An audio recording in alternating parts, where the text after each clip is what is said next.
Okay. And we are live. Welcome everybody to another episode of the Bootleg Weekly Podcast. Happy Monday. We're running a little bit late today. Well, we have a later show, late night bootleg. Ron is on his way, I hope. He will be here at some point. I think he's running maybe like 10 or 15 minutes late. But I'm here. And I'm sure when Roy gets here, all we're going to be talking about is Palantir's earnings. So I thought I would just keep you guys to myself for the few minutes I have you before that. Let's see who's here. Got a bunch of people here. George is here.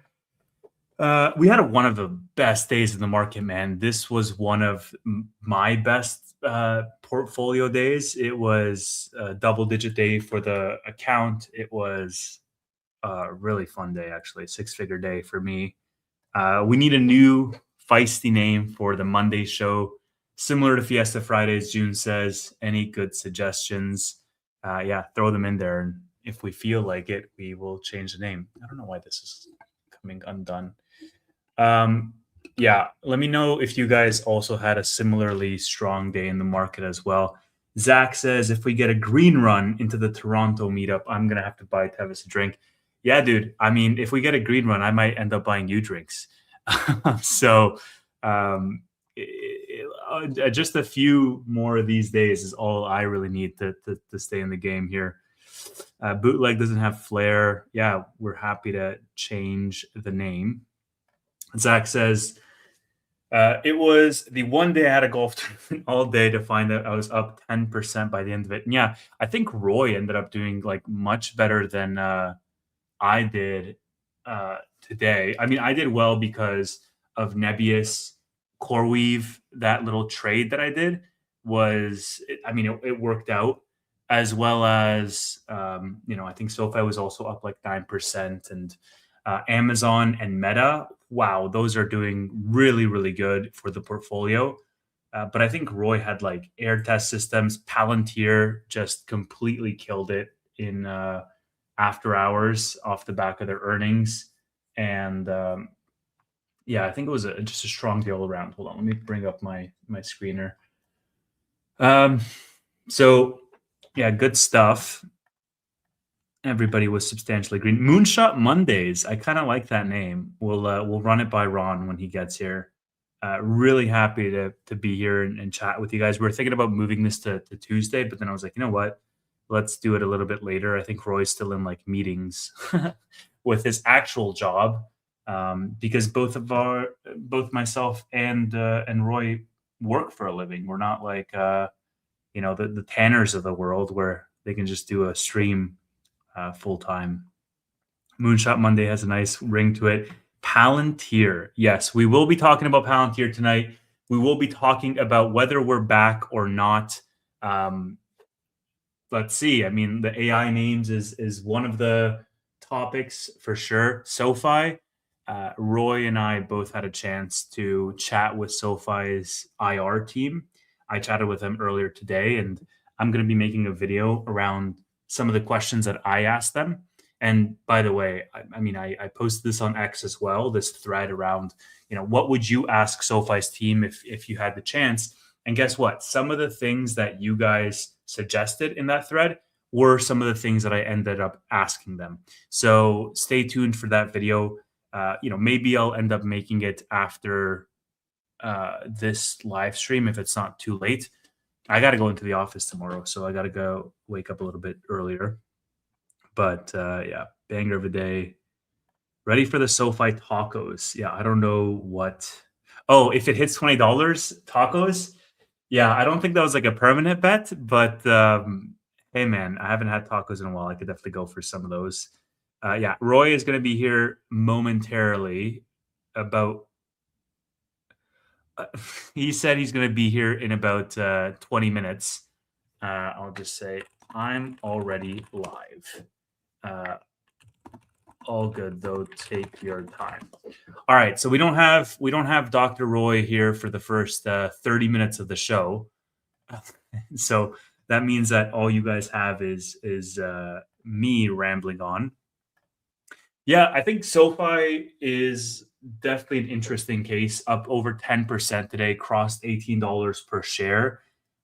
The market's going risk on, right? And I don't know, if you look at rate expectations, right, with this new deal, if it sticks, then obviously that's gonna be good because we don't wanna have a rate hike in September. Interestingly enough, speaking with SoFi's team, like, they mentioned some pretty interesting pieces there around whether they look at the macro, what they're guiding for right now, like what are some of the assumptions in their guidance that they're having moving forward. So I will make a full video about that, but I basically asked them like, hey, look, what are the underlying assumptions that go into uh, this guidance? Because you guys had two rate uh, cuts and then you moved to two rate hikes as your baseline assumption. Like, obviously, the underlying mechanism has to change for you to be able to hit that guidance. And they talked me through that. I asked about the taxes situation and whether that 22%, was something that we can expect going forward and how we might model that in. Um, I asked about the SoFi Plus numbers, big business banking. I asked about the tech platform and what that ramp is going to look like to that 325 million that Crystal Point was guiding for at the beginning of the year. I did ask about buybacks, uh, and the answer was really interesting there, whether or not they're thinking about having share buybacks. So all of that is going to be in a video that is going to be coming very soon, possibly tomorrow. Stay tuned for that. If you want to know whether SoFi uh, has buybacks or what they're doing and how they're planning their upcoming quarters, then yeah, stay tuned for that. Zach says, it's so rare I get to see these live. So happy to be here in real time for once. Thank you, Zach. Looking forward to meeting you in Toronto. It's going to be really, really fun to just meet everybody there. Uh, yeah, exactly. Real job sucks. I was working until like 6 p.m. and then Roy, I think, has like meetings and stuff today because it's like he has like a board meeting or once a quarter type of thing. And so he's still in those. It's kind of crazy also like doing these streams around your normal job because the persona, at least for me, I won't speak for Roy, but at least for me, the persona I have in my regular job versus the persona I have with you guys on these streams is drastically different. Um, I'm like unrecognizable in my job relative to how goofy and like aloof I am in these streams. So just turning that on and off, I think is sometimes challenging because you carry a lot of like your work stuff along with these streams. But at the same time, it's sometimes refreshing because it's a change of pace. Like if I was doing this job full time all the time, I don't think you would have the same type of attitude or approach to it because I would be more dependent on it. Let's see here. Yeah, my 17 shares of SoFi got crushed. I don't know in what universe, man. Um, yeah. Are we back? This is the question. This is the main question. Are we back? Does somebody have a direct line to Citadel? Because they are pretty much the only ones that know. And in fact, Citadel came out and they were like, we don't see any issues in the market right now, basically saying we're back. And I'm like, really, mofos? You don't see any issues in the market right now? You guys who expected the Fed to be raising rates and we're spreading FUD around that. But I guess now they're long. So, they want to be able to ride that high. But another part of me, like the little voice in the back of my mind, says like, "Oh, if Citadel is saying we're going to go higher, it's because they want to dump their bags on retail." So I'm trying to be cautious with it. I think for myself and my portfolio, one thing that I'd be looking to do is potentially be trimming some of my positions, or at least writing aggressive covered calls, so that even if I get a reduced Nebius position, I can rotate that into something safer, right? Right now, for example, the Amazon position that I have and the Meta position, when you put them both together, Well, I have about 11% in Meta. It's my third largest position. And then for Amazon, it's about 8% of my portfolio. But I have the Amazon spreads, which are another 5% of my portfolio, at least actually a little bit higher even because they've been going up. They're up about 40% right now. So let me just do the math on that real quick. Yeah. So the Amazon spreads are about 4.5%, and the shares are about 8%. So I got 12%, 13% in Amazon, and about 11% in Meta. So a good quarter of my portfolio is spread out amongst those two names. And then another quarter is in SoFi, 25%. And then about 27% is in Nebius. So three-quarters of my portfolio are just those four names: Nebius, SoFi, and then the split between Amazon and Meta. And that gives me some relative buffer towards the volatility that I have in other names. Like if BMNR wants to go in circles, or if Rocket Lab, which is about 2.5% of my portfolio, which I just recently bought, and all of these other ones, I know that I have some level of concentration. And one thing that I'm thinking about is, well, do I want to be trimming some Nebius, let's say, to be adding some more hyperscalers, and or maybe even some SPY or some QQQ? I'm not sure, right? But I'm just being careful because I think I'm very heavily indexed onto the AI trade, especially now that I cut the now position.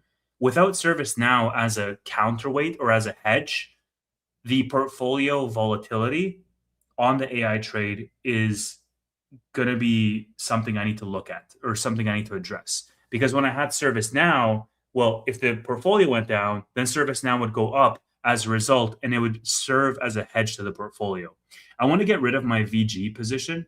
VG is only about 1% of my portfolio, and it really was a hedge around this Iran war. But really, right now, uh, the market is not treating it as seriously as it used to back in February, March. Trump is like the boy who cried wolf.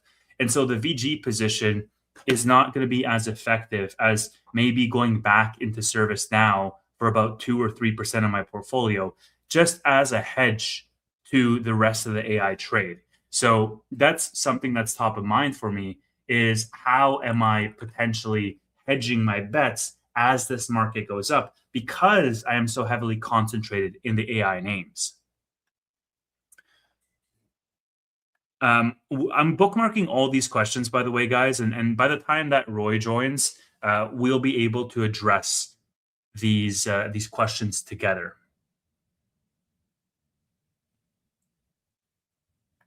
Yeah, no, Roy already mentioned that he was going to be about 15 minutes behind, but 15 minutes I think turned to 30 minutes. So it's fine. I think he's just driving home right now.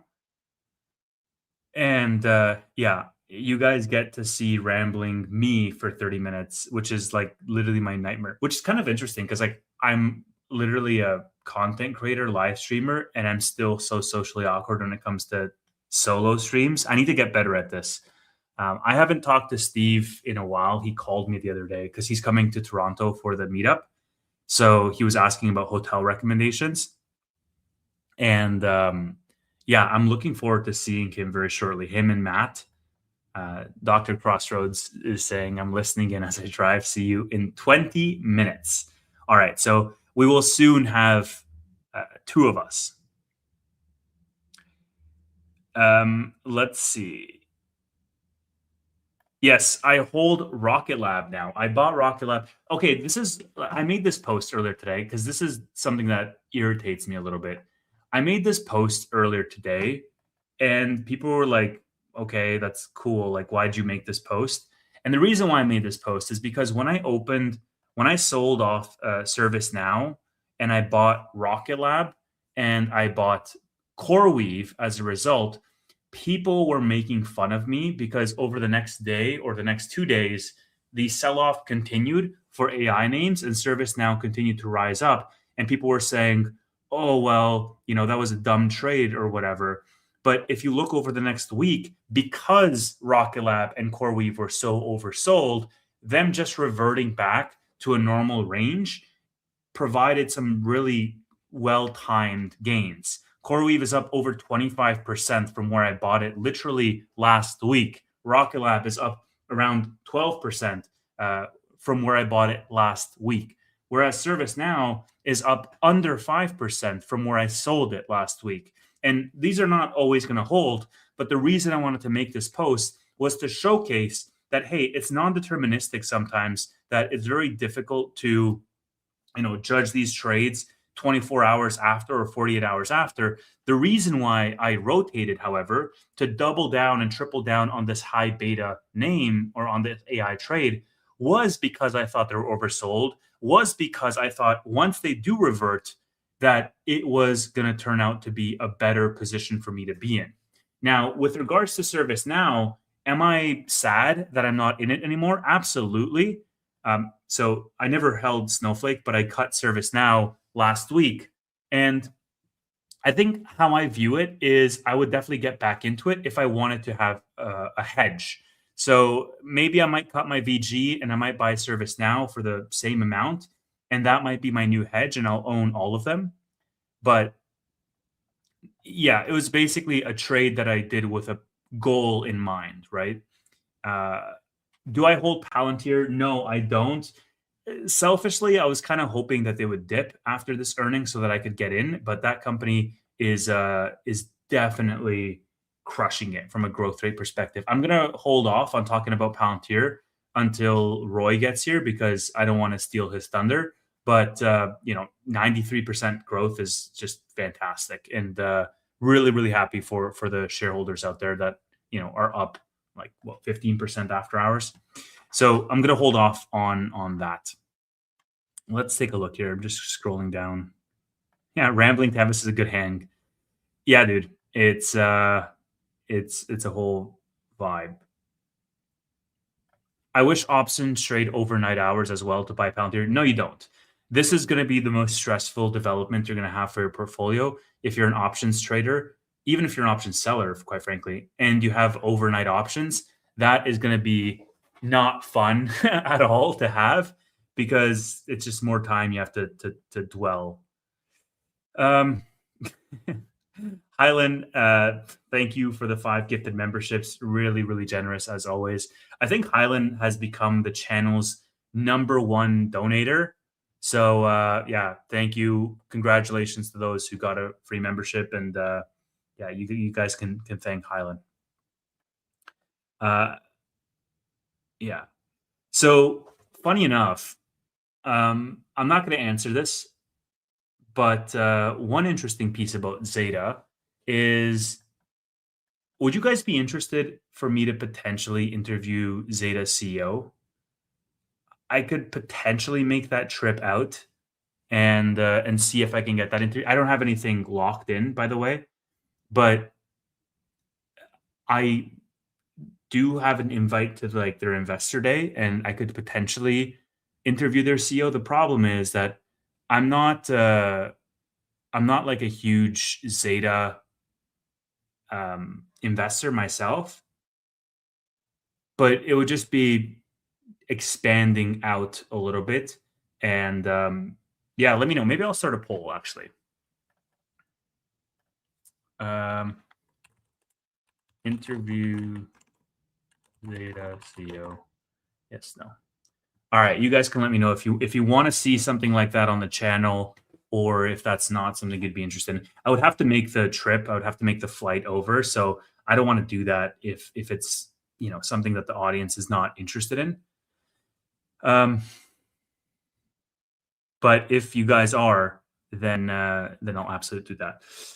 Sauceman says, following your ServiceNow tweet, I sold ServiceNow as well. I feel like ServiceNow keeps getting rejected from going higher. You might be right. I agree on the hedge, especially with all the semi-stocks earnings that are coming up. Yeah, look, I'm not against the company at all. I mean, even Jensen came out and said that ServiceNow is something that the market has wrong. And I think they can go much higher. I think they can do, they can be very successful. It's just a matter of, if ServiceNow was oversold, okay, let me put it very simply. If ServiceNow fell from $100 and it fell to $70, let's call it, because of some news that came out that just crushed the SaaS sector, I would probably be selling a little bit of Nebius and a little bit of CoreWeave to buy ServiceNow. But because it was the other way around and it was CoreWeave and Rocket Lab fell and ServiceNow was higher, I did the opposite of that trade. And so the point that I'm trying to make is I was entirely trying to take advantage of a momentary opportunity, and it didn't really mean anything for my stance on the long-term vision of that company. Now you might say, well, Tevis, that's not investing, that's trading. And you'd be absolutely correct. That is trading. But ServiceNow initially was a swing position for me all along. I entered ServiceNow at $97 with the idea that I would be cutting it at about $130 to $140. As it so happened, an opportunity presented itself and I had to cut it at $111, and that's fine. So be it. I took a smaller set of gains that I locked in on ServiceNow to be able to take advantage of the CoreWeave situation. That doesn't mean that I'm bearish ServiceNow or that I wouldn't get back in. I, in fact, am very interested in getting back in. So that's the rationale for that. Yeah, Highland is fantastic. We love Highland on this channel. Okay, let me know what you guys would want as some members only content. Okay, I am happy to spend the time to make members only content, even though I can only make like 2 videos, 3 videos a week total with my schedule. I'm happy for one of them to be a members only video. I just want to know what you guys want to see. So for the members in the audience, let me know what type of members only content that you'd like to see, and then I can make that. Highland, you have obviously first dibs. Dr. Crossroads says you should interview the CEO about whether or not you should invest in Palantir. Yes, dude. If Alex Karp is doing push-ups on that chair again another quarter in a row, then then I think that could be fun. Question for Trayvon. That's a new one. I like that. Do you roll your under pressure covered calls or simply buy to close and wait for multiple green days to write more calls? Assume for all scenarios where you are okay with letting shares go. So generally what happens if I'm okay to let shares go, here's what goes on in my mind. If I cross my break even, so let me run through both scenarios, okay? This is a good question. Okay, scenario number 1 is I am not okay to let the shares go. In which case, the moment that I break my break-even price, so that is the strike price plus the premiums that I got paid, I would look to roll that out where I get a net credit. If I want to get rid of the shares, if I'm okay letting go of the shares, then what I'm going to do is once it breaches, I do nothing and I wait until the second last day or the last day to expiration once the time value is completely drained from that option. And then I look to see if there are any options for me to roll out for a net credit or a break even. Now, normally this would not work with very low beta names. Like if I did this on Amazon, it would not work. But because I'm doing it on high beta names like Nebius and CoreWeave and others, the time value replaces the actual amount that it's broken through the break even. And generally speaking, I can roll it out maybe another 2 weeks, maybe another month for a net credit. And that way I can raise my strike price and I can give myself more outs if I want to keep going in that position. So let me know if that helps, but that's essentially how I approach when I'm underwater on covered calls, whether to roll out or to just get assigned. If I cannot roll to get a net credit, then I'll just get assigned and I'll write cash secured puts. Nick says Zeta needs to chill as I'm still building my position. Was planning to a major buy late August when I get a large chunk of cash freed up. Yeah, I mean, look, Zeta is definitely executing. I don't think they're going to zero, but we'll see. I mean, maybe the CEO has more to tell me. We'll let you guys decide. Do it for the content from a product perspective. That could be interesting. That could be interesting. Like if I do an interview, but view it as a product membership or a product management perspective, like that could be an interesting angle to do it. Can we get Elon instead, bro? If I could get Elon on the stream, I would have gotten Elon on the stream right now.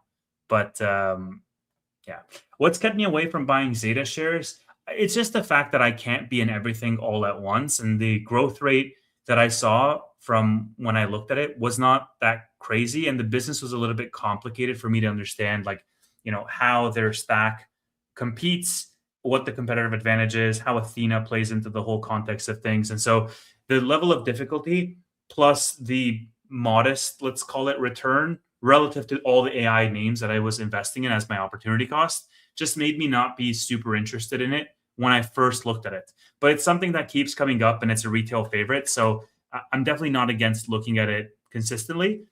I think if I were to interview the CEO, I'd be more and more interested about potentially investing in the stock because I would get some firsthand, you know, insights on the growth potential or the guidance, let's call it. Jeremy says Tattooed Chef is coming back with a vengeance. Are you in? No, dude, I'm not in Tattooed Chef. I'm not going to be in Tattooed Chef. And yeah, I mean, I hope it works out for Jeremy. Um, let's see. I'm just gonna scroll down, and I'm like really behind in the chat, so I'm gonna scroll down, and I'm just gonna bookmark actual real questions, and then I'll see what I options premium strategies is what Highland wants to see. Yeah, okay, maybe I'll make a video on option. Actually, let me make a reminder for that.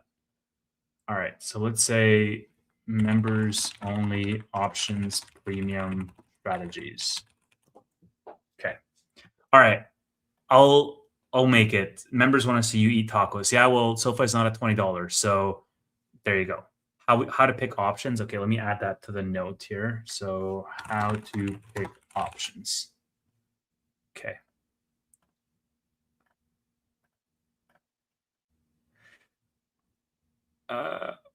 Matt didn't get the invite. Hey man, I don't even think Matt can be mad because I'm a fellow Rocket Lab shareholder, so better put some respect on the name. Video challenge. As a fellow Canadian, I would like some Canadian content. BlackBerry, Lululemon, Enbridge, TELUS, just to mix it up. Yeah, dude, like, look, I would be making content about pretty much every investment under the sun if this was my full-time job. The problem is I have to really be ruthless about my time that goes into making every video because I have a very limited amount of hours where I can do these live streams. And so if I make 3 videos one week, it means that I'm not doing one live stream that week, generally speaking, right? Because that's the amount of time I have allotted. If I make a video about TELUS, it means that we're not going to get a video about SoFi or about BMNR or about Nebius or something else. And just the views will not be there. It's not that I have an allergic reaction to talking about Canadian stocks. There's some that are killing it. It's just that I have limited cycles, but I will definitely let me add it as a note. So actually, let me open a notes document here. And let's call it video ideas.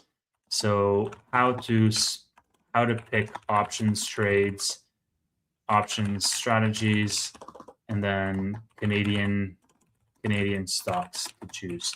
You know what?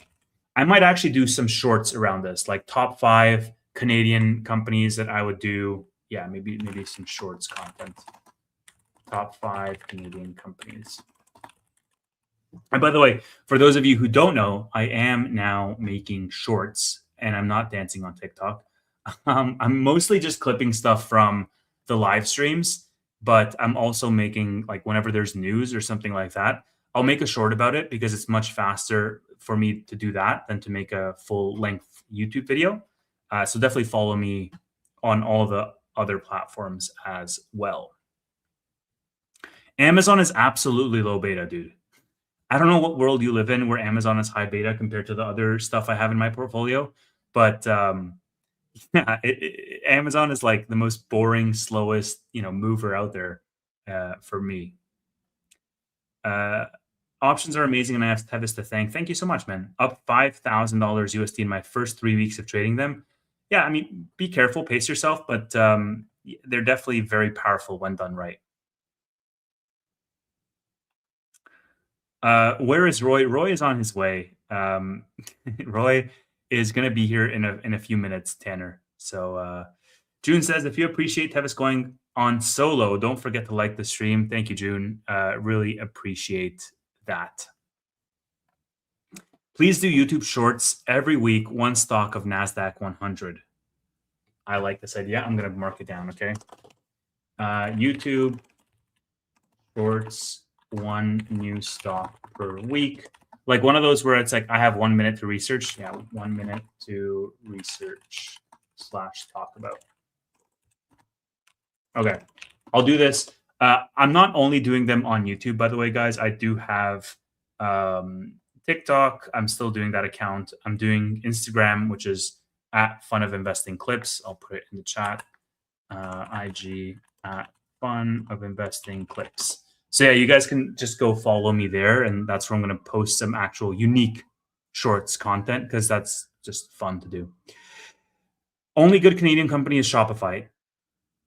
I do like Shopify.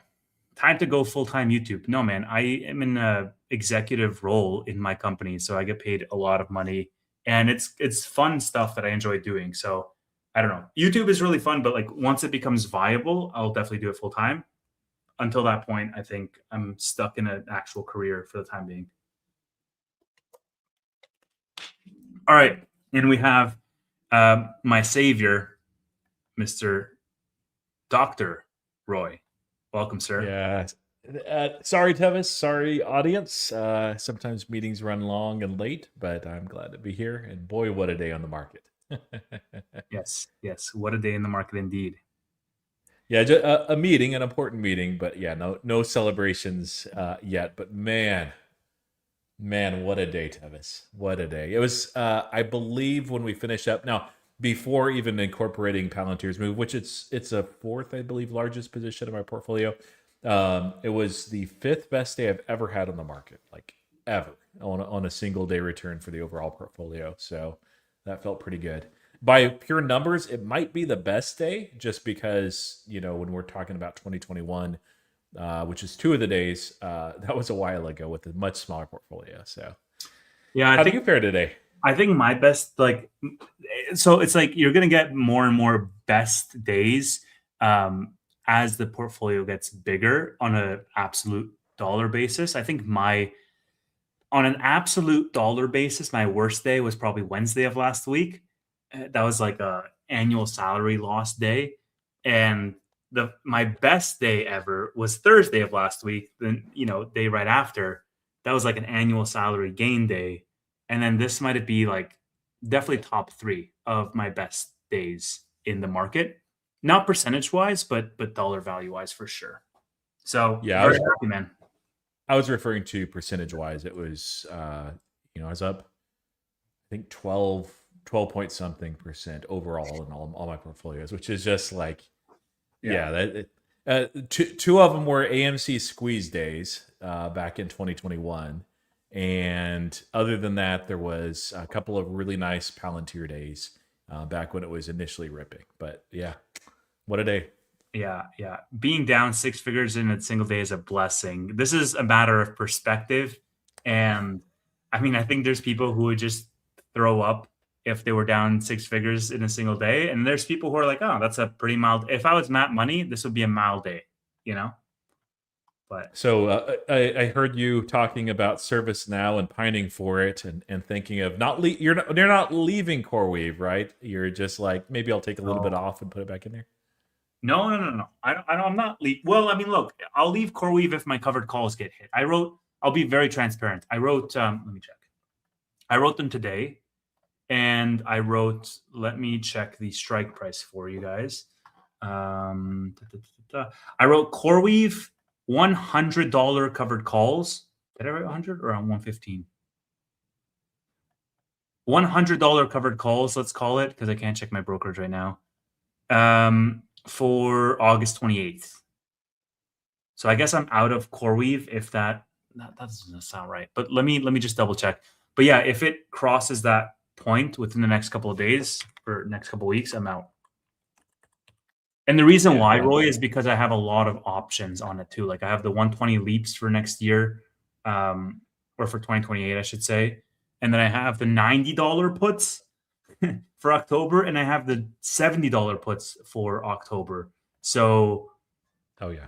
yeah, if it hits that number, yeah, that sounds about right. The real reason is because I sold out of Nebius when it pumped hard, and you're just like, yeah, this is payback. Not really. Yeah, well, um, so like the whole, SoFi was up almost double digits. Of course, Palantir roared after, as we're going to talk about Palantir in just a second. CoreWeave up massively. Nebius and Iron, like so many names up by substantial figures. What was the catalyst? Was it just Monday in a bull market? Citadel buying some more stuff. I don't know who even knows the catalyst anymore, man. It's just there is no catalyst anymore. Is it like I guess Iran is almost at an end, but there was no agreement. Like I don't even know. I don't know. I don't. I mean, if the market's buying that, I don't know what to. Well, here's the interesting piece, Roy, because generally speaking, when we see one sector rallying, we see another one tanking, but everything was up. Like VG was the only thing that was down in my portfolio. Yeah. SaaS was up, AI was up, semis were up, everything, and that's rare to see. So, like that to me means that there's something going on behind the scenes. That yeah, and maybe it is as simple as Kieran here says, no Fed for 2 months. We're halfway through earnings seasons. By the way, earnings, the majority of them, like 3/4 plus of them, beat expectations.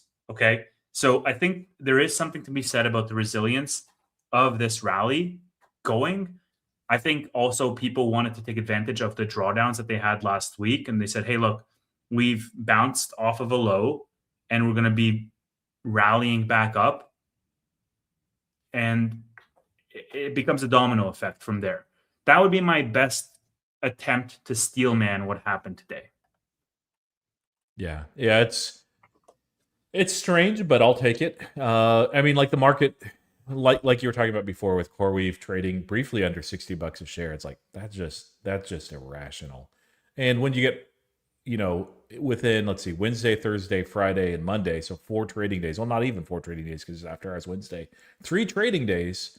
You suddenly have this kind of a reversal. Like the market is not efficient. It's not fully rational. It can grab onto, and like really, it's a narrative that moves things. And there are a few things that change. The Fed's had their minutes, and the Microsoft event, we talked about that possibly saving the market with Amy Hood there. But yeah, like I think that people that are pointing to a specific reason, like there are factors. Oil is down. That's a good thing. If Iran is really resolved, I mean, that's nice. We'll see if the market actually buys. I don't think the market cares. But I think you're just trying to find like a reason to make it rational. But the better way, rather than this, like I was driving around, like Houston is a big city, and my daughter and I were driving around. I think it was on Friday or maybe it was Thursday, and there was just some random weird person that just was walking the sidewalk. We were stopped at a stoplight, and he just was by himself, and he just started like dancing some like crazy weird dance alone, like in the middle. There's no people, like it's Houston. So He was then he walked like another 20 feet and they did the same thing. And I'm like, we could try to ascribe some rational reason for it, or just be like, hey, the dude's irrational. There's something weird about him. But I mean, good dance moves. And so today I think it's just a nice dance moves. I like this market. Yeah, he was probably like a Nebius investor or all in Palantir or something, Like I said, we can try to ascribe reasons, but yeah, no, regardless. And yeah, Charles, no, I'm not going to be at Toronto. I'd love to be. It doesn't work out with my schedule, but yeah, hopefully I'll be able to do more of those type of things in the future here. It was. Are you ready? TikTok dance. All right. Honestly, right? Yeah, I could only type when I was at a stoplight, and so when you were asking about suggestions for members' videos, I mean, right there, Tevis dance. I'm not. There's no amount of money that will make me dance on camera for fucking Gen Zs, dude. There's no amount of money in the world. Tevis looks chipper today. Jared Wang says. I wonder why. Yeah, it's because we making money, baby. We're back. A lot, yeah. Yeah, one thing that helps me too in this, when you're dealing with, as your portfolio grows, like Tevis was saying, you need to figure out a way to handle the psychology of the market, both on the upside and the downside. The upside, The risk is you have days after days of this, and then you want to take on more and more margin, risk more and more money that is not responsible for you to risk. And then on the downside, you get caught. And downside is, that you, like we saw on, it was Wednesday, was the largest day for tech sellers on the retail market, I think ever, or at Yeah. least in the last 5 years. It was selling into just the market being silly. And so one of those tricks that at least worked for me was look at the percent rather than the actual amount of money. So I'm like, today I'm up 12 or 13%. Like two of my portfolios are up 13 something percent. I think it's before the Palantir move. And yeah, it's a nice percent. It's awesome. Versus like when if you're a Matt Many type of guy and you're down $1 million in a day because you're Yeah. rich, that's not comfortable to think about. But instead, it's like, oh, I'm down like 10%. It's 10%. Like you just don't think of the money in your bank account, I think, in the same way as the way that you think about your investments. Yeah. Parsa says, I want you to put the word out there. We back up. The Wire. Have you seen The Wire, Roy? Great show. No, I've heard of it though. That's So what that's from. Yeah, it's a great watch, man. Highly recommend. Citadel really wanted to show Leopold who's boss. Yeah, man. Leopold died for our sins. Everybody remember that. Don't forget the name. Like this guy is he was a martyr. He was a sacrificial lamb to the stock market gods that we all needed to rally higher, because this poor guy got liquidated on Wednesday, sold his entire book, and I think his entire book is up like 50% at this point in the following days, which, yeah, because he was levered, is even higher. So everybody thank Leopold before you go to bed tonight. That's all I yeah. got. I heard it was most, not his entire book, but I mean, like it's got to be a lot of it if it's not all of it. Same thing. So, so Yeah, Tevis, he has a few billion left in his private fund. Poor guy. are you ready to talk Palantir? Are you ready to talk? I'm not going to do much talking, man. You're going to do. Oh, yeah. You have Slack to pick up. I've been talking for 30 minutes. I feel nonstop. like I should take this paddle and just like hit you upside the head and ask what is wrong with you. It's Palantir, man. It was trading at like 106 or whatever, and you didn't. But I mean, like at some point, Palantir will give you that entry. Like you said, I do appreciate that you were watching it and looking for a follow, because we have seen. I actually predicted that it was fall despite really good earnings. It actually beat my expectations as well. But the market has, prior to today, largely sold off really good earnings. I'm like, well, they're going to have really good earnings, so why won't they sell them off? The reason why people oftentimes post and say that Palantir it is just too expensive, but like we need to actually not just look at the multiples only, but look at the actual ridiculous business. So let's do that real quick. I will probably after this go ahead and do a kind of review of their whole earnings, but let me just pull up some slides, and we're just only going to look at a light touch of these. So it's probably really hard to see. This is the rule of 40 for the top 100 market cap companies. And you can see a massive cluster here. I know you guys can't see this up here. These names right here are all memory names. You include even CXMT, which now is up there, SK Hynix, Micron, and Samsung. You have Palantir at 155%, which is insane. And then NVIDIA right there at 153%. Not bad for NVIDIA. And then everything else is here. And like the really shocking thing about this is, I mean, usually 40, it's called the rule of 40 for a reason. Like if you're above 40, like you're just fine. This is just insane. And when you talk about like cyclical companies, which memory still is, I think that this kind of breaks a little ways from the cyclicality. NVIDIA is as well, though. Again, I think it's going to be a while till we see that cyclicality resume, just because of the thrust of the AI race. Palantir is anything but cyclical. And so we can see here, before we go into more slides, let me just show you guys real quick the revenue growth, and this is just obscene. So I predicted 84% year-over-year revenue growth, and there's a couple of measures that they kind of made me kind of second guess at and think perhaps this is wrong. So yeah, here we're at 92%. This is just, I mean, like if you're talking about a little tiny startup company, sure, or CoreWeave and Nebius, which are just bringing revenue online, they're doing it rapidly, awesome, but that's really not sustainable. This, Alex Karp is talking about doing something similar like this all through next year. For U.S. commercial, he's looking at 150% revenue growth. It's their fastest growing line. International is the slowest. But what's crazy about this, Tevis? Let me pull up the cash flow statement too. Did you see their free cash flow? I didn't see anything, bro. I didn't see Okay, anything. cool. I think their international growth was like 150 something percent. I saw the top line number was US commercial. 93%. Yeah. And that's all. That's literally all I saw, just those two numbers. Okay, well, here's the free cash flow. It's 1.2 billion. And the neat thing about that number is if you go back, so June 2026, you go back to June 2025, a year ago, it wasn't that they did 1 billion in free cash flow. That'd be a nice increase, 20%, not bad.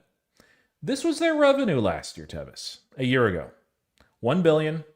Now the free cash flow is 200 million higher than their revenue was 1 year ago. Who does that at this scale? Like it's insane. It absolutely is insane. And usually when you have this kind of growth right here, we'll look at guidance. We'll look at a couple other numbers too. I know I'm kind of all over the place. You have to sacrifice your margins for that. That's the thing, is they're not doing that. So we're going to look at operating margin, which of course gets better as you become more and more profitable, but gross profit margin here as well.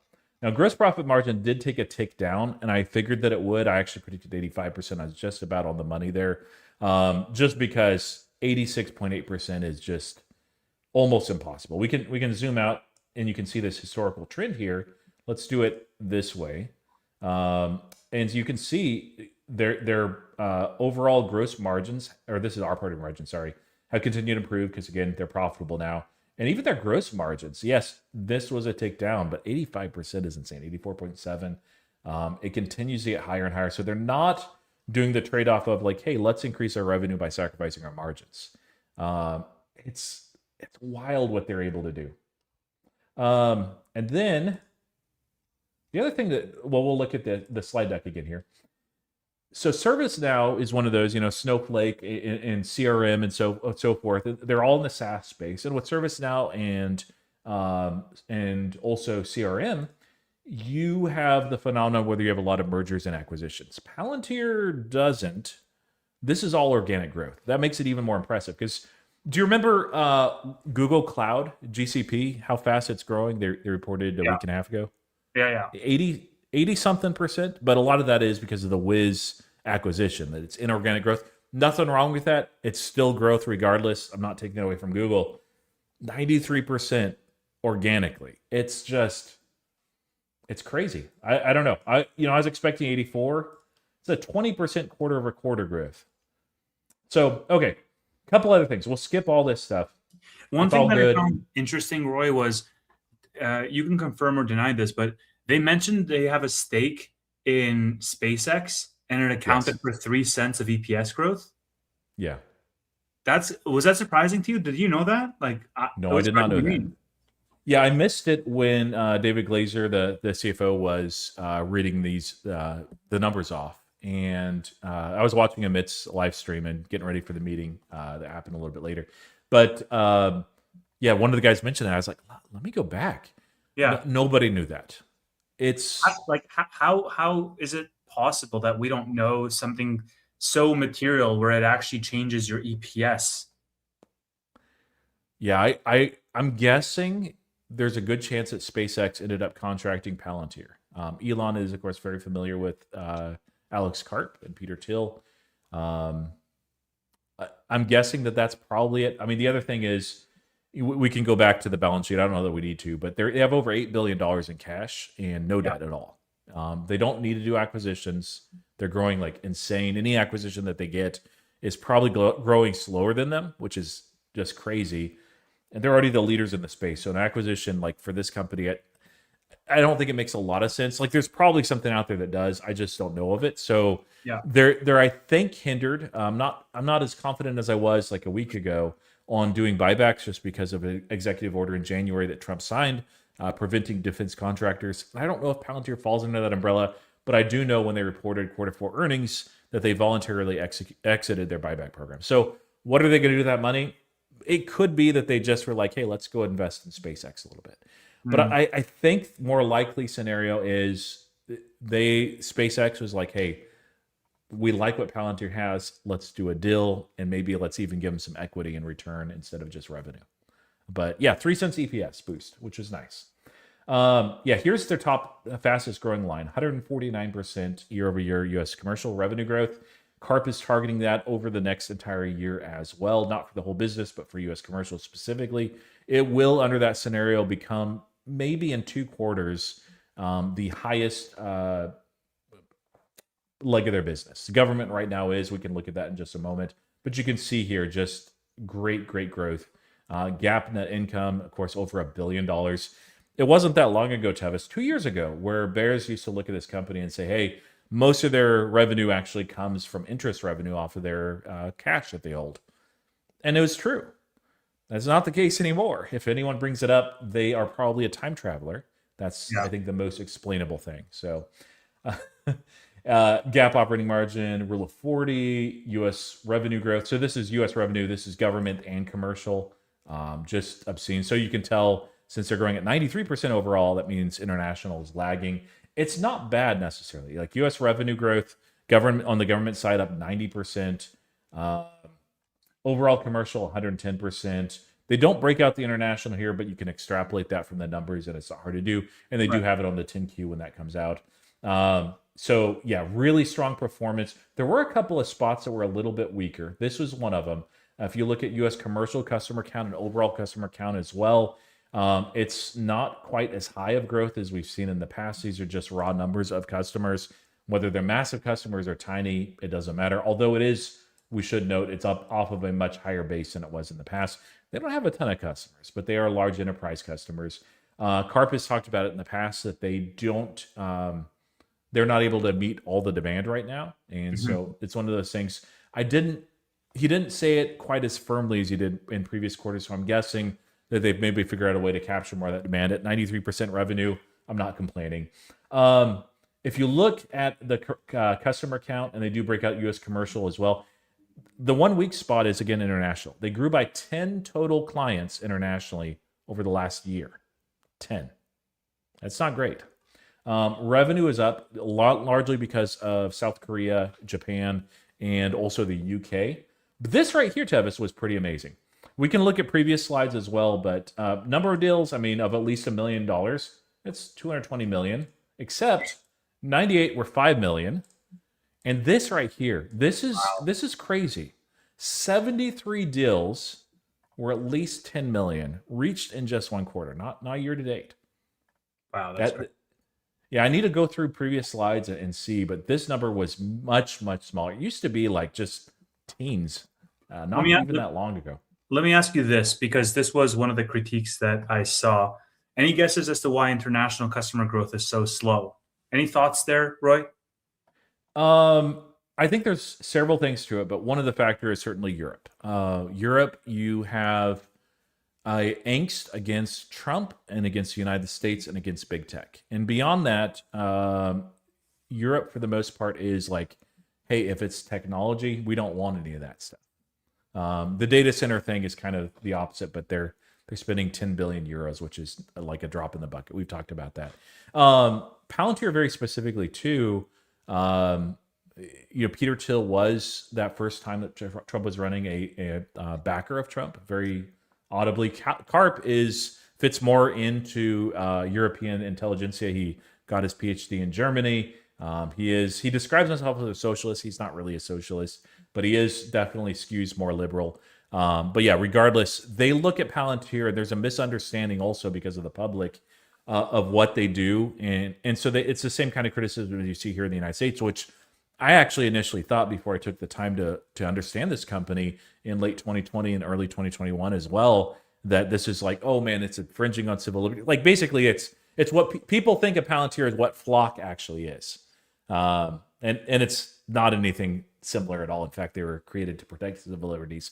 But Europe is very cautious and gun shy. It's American tech. And so, yeah, despite it being very effective, outside of intelligence agencies, there's not been a lot of adoption in continental Europe. UK, there's been more, but even there's some pushback on the NHS still. very effective. It saved lives. It saved money. Politicians don't care about saving lives, and they don't care about saving money. And so they may end up exiting that contract with Palantir, which would be Palantir is growing fast enough that that loss of the entire contract of the NHS for the entire length of the contract would be absorbed in 1 quarter. So it's still a big deal. It's not a great thing, but they could exit early from that contract. In France, I forget what intelligence agency it is, but France is looking at exiting Palantir from a contract that they have for some sort of domestic surveillance counterterrorism thing, and using something called Chaps Vision, which no one knows if it's any good, but again, politicians don't care about that. So there is a big pushback there against U.S. tech and U.S. tech companies, and that's probably 90% of it. There's other factors too, but I don't think we need to get into the weeds unless you're really curious. No, I'm good. Is there any timeline around that NHS contract as to when it renews? Like, when are we expected to lose that? So in next year, I believe in the first quarter is when they can do the early exit, but it's not an easy thing to do necessarily. Right. And honestly, like it's like the saddest thing about that is like, even if I wasn't a Palantir investor, I'm like, dude, it's literally saved lives and Yeah. money, but even more importantly, lives. And whatever they choose there, maybe it'll be decent.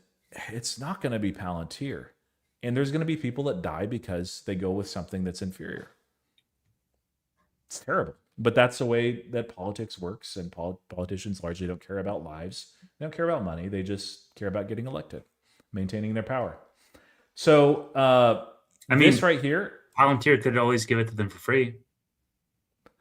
well, honestly, like that's what they did initially in the UK. They ended up during COVID helping with the COVID vaccination, like figuring out a plan to disseminate that for £1.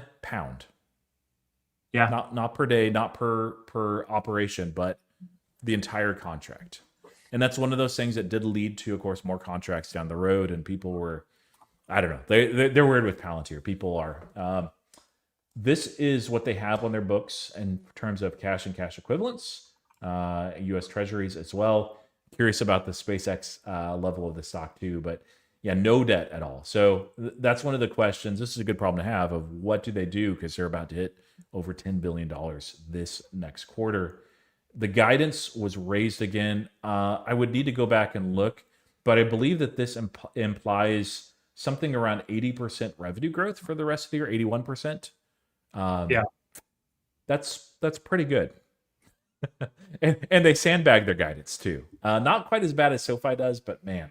And then lastly, just a couple of quick things. So RPOs is one of the things that's really important. We can see these short-term RPOs really spiked up. Long-term has continued to accumulate as well. Billings, the billings is why I was starting to think maybe I was wrong on my assessment of Palantir to the downside, just because of that huge spike up. And then net dollar retention. Let me show you this because I think it's better if we break out and compare it to what it has been in the past. So if you guys aren't SaaS investors, this is sometimes called net revenue retention, and Palantir calls it net dollar retention. This is a measure. It's a little different from company to company. Palantir has a more restricted definition, and so they're more conservative with this. Their definition is if you've been a Palantir client for at least 12 months, not less, and then you up your initial contract, that's the amount that the net dollar retention grows. So what happens very frequently, and really has over the last few years, Tev, is somebody will onboard with Palantir through one of these boot camps. They'll be like, man, this looks really good for one specific use case. And all of a sudden, within the first 3 to 6 months, they're like, oh my goodness, this is like company trajectory altering. We need to get this in other parts of our business. So then they ink more contracts, but it's before the 12 months. So that's not factored in until after a year with the net dollar retention. I knew it would be really good. I actually predicted 158%. So they came 1% under my expectation. So I'm very disappointed. Not really. The gold standard is actually right here, 120%. If you're a SaaS company that has 120% net revenue or net dollar retention, it's considered absolutely amazing. Like a 1 quarter thing, they're like, yeah, that's fine. But quarter after quarter, this is the Snowflakes, this is the CrowdStrikes of the world. Palantir, 157. And it just gets stronger every single time. Any guesses as to why it just moves up in a straight line? Because they're a great company. The clients want to do more money with them. I mean, yes, but Got it yeah, right. a couple of things. One is this is technology that actually works. Like companies get it in, and oftentimes with software, especially, and also with some AI, you have a strategy. You think it's going to work, and it doesn't quite work as well as you expect, or you have to tweak and change some things. And you're not entirely pleased. Maybe you're not displeased either. Palantir, now it's not every time, but most of the time like they're enamored with what happens. It's why they have all these people come out for their AIP cons. They're not paid. They're not given a discount. They're just like, hey, if you would like, I don't even think that they're given airfare or hotel lodgings. Like they just like Amit. I know he's not a client, but they don't give him anything. Like he has to fly on his own, pay for his own hotel. I think maybe they give him lunch while he's there. That's it. No pay or anything. And clients show up in droves because Palantir is a cult. And when you become a client, you join the cult, you drink the Kool-Aid, you're like, man, that is good. Can I have some more? And that's exactly what's happening here. The other thing that's happening too is with AI being implemented, with all these LLMs just being diffused, with so many more companies thinking about their AI strategy and how to manage their data, and really are starting to think outside of the box of typical enterprise software. All of those things also flow into Palantir, and this net dollar retention, where people realize, especially from like these AIP concepts, like, oh man, we could use Palantir for that. We could use it for this. We could do it for this. This is a tool where people love, for the most part, interacting with it, and has phenomenal results. So yeah, they're just positioned so well. You can look at almost any number outside of probably international, and even there, it's not terrible. It's growth at like the high 20s. But I mean, when you're comparing the rest of the business, it's relatively small. So So yeah. let me ask you this: um, Are you buying more? You were buying it at 28 or at 180, 200. It's at a discount now. Are you buying more?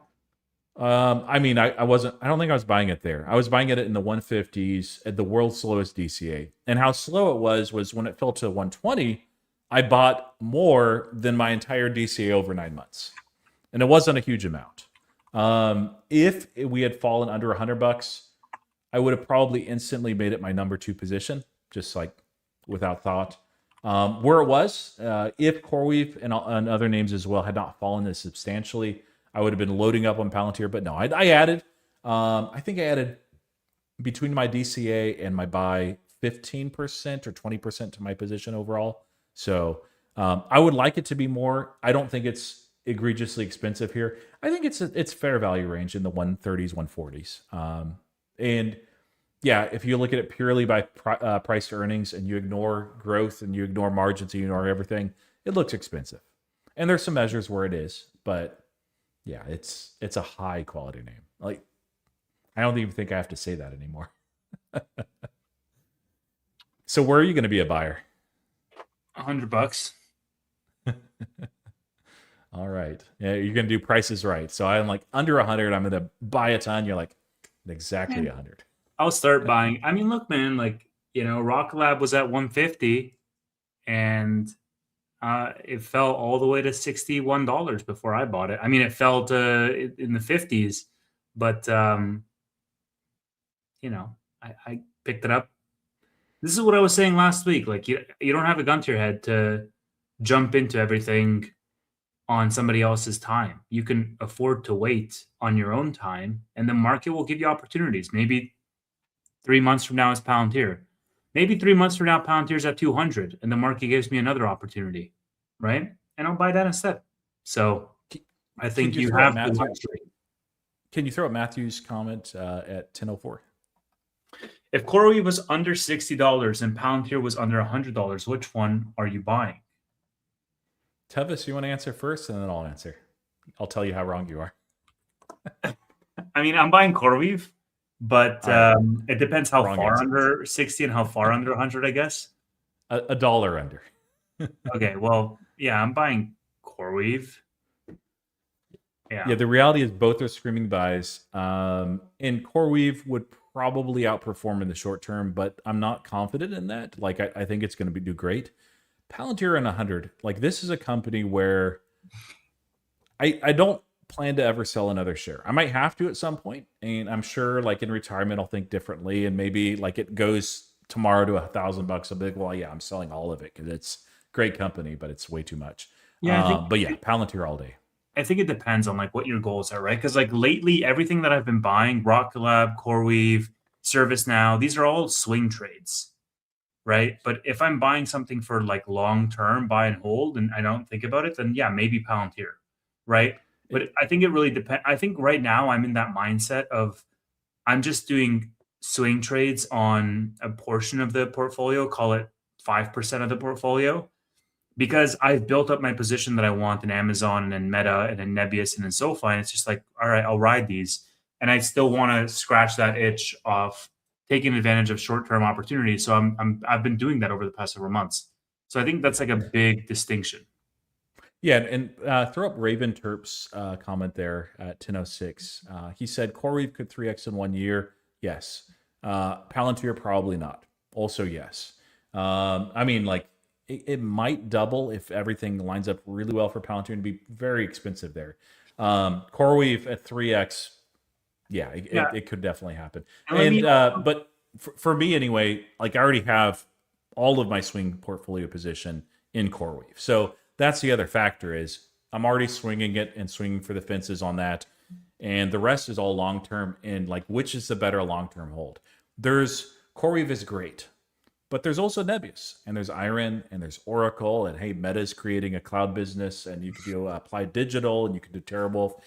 I think the big three are especially attractive for neoclouds, but there's only one Palantir, and people try to get the Temu version of Palantir, whatever that is. Dude, you're not going to build it. It's the hyperscalers, large companies, and others have tried.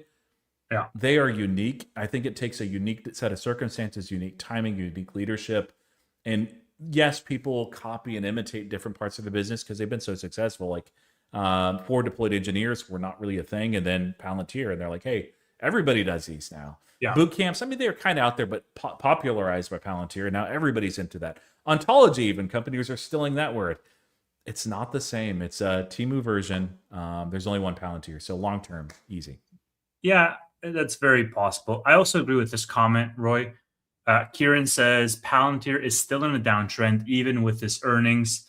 And if we look here, all of 2026, they've been on a downtrend. I mean, they started off the year or let's say in end of October, they hit a cap of $207. And since then, they've been slowly trending downwards. And so I think $100 a share might sound ludicrous. It might sound like something I'm just saying to make a salacious, clip for me to make into a short. It's not. It's the fact that, again, I want to be able to buy Palantir on my own time, on my own terms. And if it's still in a downtrend and it continues to slowly sell off on all of these rips, then I might get that opportunity. If I don't, then I don't. But I might, because I don't see, I guess from a technical perspective, even for it to go, like I could see it going back to 100 before I could see it going back to 200. Which comes first? I don't think you'll see 100 ever. I mean, we came fairly close. Ever. Yeah. I mean, barring like reverse splits or something. There would have to be. So my perspective since 2023 has been we are in a persistent bull market all the way through either 2029 or 2030. It could get pushed back a little bit. It could happen a little bit closer. And we actually came close to the bull market getting ripped to shreds because of Liberation Day and all that stuff last year. Thanks to the very volatile Donald Trump market that we're in. But yeah, I still think that's the case. There are things and worries out there always in a bull market that can deviate from that. But I really do think we have until 2029. So with that said, since we're probably not going to have a bear market for a while, even if it's 2028, next year, 2027, I doubt it. But let's say it happens. Palantir has more time to grow in their valuation. It makes it harder for it to push under $100 a share. The use cases establish more. People finally wake up and realize, okay, Anthropic and OpenAI are not going to eat Palantir's lunch. It's always the dumbest argument. Michael Burry's arguments on Palantir are basically like, hey, Alex Karp has a private jet and he charges Palantir for fuel. So yeah, it's a terrible company. I mean, like there's more to it than that, but he's so short sighted. So Yeah, it would be tough to see it under $100 a share, given with what they're doing. Also, because you have a lot of people like yourself that said, "Hey, you're not even that crazy about Palantir. You're just like, gets $100. I'm going to buy some." There's yeah, a ton. absolutely. Like, I want to just clear up three things. First of all, I think the Burry thesis is kind of silly. I don't agree with that thesis to short this. Second of all, I think the company is obviously executing at a high level and they're doing a lot of things well. I mean, having close to 100% growth is not just luck. So I'm not saying that they deserve to be at $100 at all. I'm saying that the market can be irrational. And right now, many names are trading in a narrative or in a story. And I just don't know. I can't predict where the market's going to go. And when I say 100, I mean, 105, 106, where it hit a couple of, months ago. I mean, 110, like around that range, continuing the downtrend. I don't mean like literally 100 on the dot. But I still think, like, I don't know, maybe this earnings is a thing that turns the trend around, but it would be yet to be seen from a technical perspective because it is still on a downtrend, technically And, speaking. and like one of your audience members said, so is CoreWeave, sadly. Absolutely. So is CoreWeave. No, 1000% so is CoreWeave. Yeah, Um, I see some people saying, "Hey, their market can always surprise you." Yes, I see two people say ServiceNow was the same thing that nobody in their right mind would say ServiceNow at $100. They got there. I would also say Palantir is not ServiceNow. Like there are other companies that do a lot of what ServiceNow does. Palantir really doesn't have competition. It doesn't. yeah, it might hit 100 in the event that people overly freak out when year over year increases decelerate because of the comparable periods. That's possible. I don't know. We'll see. We'll see. That's all I'm saying. We'll see. Yeah, I feel like I don't know. I feel like I've been beaten up enough by this market, Roy, to never make predictions like we'll never see X price again. Can we see $4 on SoFi again? I mean, like, sure you can. Like, who knows what happens in this casino of a market, man? Like, Citadel controls everything. We're just little pawns, and just be happy with your gains today. Yeah. No, and if the market did give me Palantir under $100, like, dude, that's awesome because I'm gonna load up. And the lower it goes, like, if the market did like the irrational CoreWeave thing and it sells off Palantir to $60 a share, I would probably just own Palantir. I mean, of course, it depends on what's driving that. If Alex Carp goes crazy and starts drinking Celsius and saying that they're pivoting their entire company into an energy drink business, obviously, I'm not touching that. But Yeah. I mean, barring those sort of things, I think it's very, very unlikely though, and it's insane. Yeah, yeah. I mean, like here's ServiceNow. ServiceNow had a great report. The earnings call was amazing. I think that they I, have a nice moat. can I quickly answer this before service now? Yeah. Because the donation. Highland, thank you for the $5. SpaceX, $75 puts. Bloom Energy, 160 puts. Nebius, $250 calls. SoFi, $25 calls. BMNR, $25 calls. All sells for premium. Thought? Lightning round. Got to put the kids to bed. Yeah, I don't know the time frame, but I think these are all fairly safe except for the Nebius. I think you're screwed on the Nebius, especially going into earnings. I think that can get blown out of the water completely. SoFi $25 calls, like I think that's the safest one of this entire list, followed by BMNR. SpaceX $75 puts. I mean, look, if you're thinking about, I don't think that's going to get hit, but like I think if you're thinking about like 2 months out, that would be riskier than SoFi $25 2 months out for me at least. Bloom Energy 160 puts. I don't follow Bloom that closely. 218 right now, but look, when it drew down past 160. So, I think if Bloom Energy continues that downtrend, then I think you can definitely hit 160 on Bloom. But that's how I'd Yeah. stack rank it from safe to least safe. I would say safest is SoFi, BMNR, and then SpaceX, Bloom, and then riskiest is Nebius 250 calls. Yeah, I would probably do SpaceX puts, like if I was picking from between those just for my portfolio. I think it's a pretty attractive price. The premiums are probably pretty good, and I think it's pretty unlikely that it gets hit too. But I also wouldn't mind owning it there. SpaceX reports earnings next week, right? Or Next week. this Yeah, week? I can't remember the day, but yeah. That's going to be a fun one. I think it's this week, actually. Or no.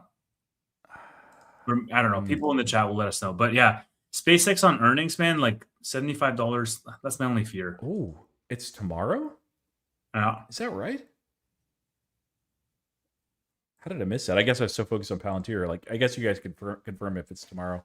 It looks like it is, though. So, yeah, cool. Yeah, that's going to be fun. All right. Okay, so Thank one you, thing to keep Choo-Choo. in mind for SpaceX, Highland, just to finish that thought, is the lockup period. Okay, this is the main thing I want you to keep in mind for SpaceX is after they report earnings, I don't know what the lockup periods look like, because if you get a huge volume of insiders selling SpaceX or even funds trying to front run this through short selling, yes, dude, you could definitely blow under 100 for SpaceX. Now, the flip side of this is the fact that we're pricing in, or starting to at least price in from a polymarket perspective, the potential merger of Tesla and SpaceX, which could absolutely drive it higher. So you can get people speculating and buying SpaceX stock on the thought that it's going to go higher. But that's sort of like the battleground is when I see it. Earnings plus insider selling. And then on the other hand, speculators on the merger who want to catch a premium. 100 is going to be a psychological level. I think if we break below that, then I definitely think we can go down to 80 or something to that effect in short order, because the sentiment is going to turn against it, paired with the short sellers, paired with the insiders selling. So be cautious on the SpaceX side of things. But 75, I think, is pretty safe. I agree with you. 75 and below is very attractive there. But I'm going to take the other side of that. I think that a number of Tesla shareholders have pivoted more into SpaceX. SpaceX is growing rapidly, unlike Tesla, with their valuation. Elon premium is a real thing for most of the time for most of his stocks. And I think retail, like especially in the current environment, since it's reporting tomorrow, I don't think that the macro is suddenly going to get really sour again tomorrow. So I think that we might be looking at a scenario, even with not the best numbers in the world, that people are just excited and they want more SpaceX. They'll put up some actually really pretty numbers, and people won't be thinking too much about valuation tomorrow. We could have a face ripper when they report. Yep.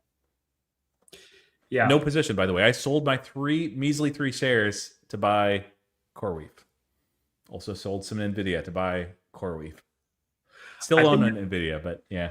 I think I messed up today, Roy, because when I sold covered calls for CoreWeave, I totally forgot that their earnings is coming up like next week. Ooh, they're going to be good too. So I might be a very brief CoreWeave shareholder, option holder for a long time, but brief. But look, man, I think if my CoreWeave gets called away at $100 and I collect $5 in premium from 61 to 105 in 2 weeks. Yeah, you can't argue with that. And all right, you could all, like, if we're looking at like 110, 115, you might look at rolling them out too. Like it's, I don't think it's going to necessarily get like too far away from you into earnings, but we'll see. Yeah.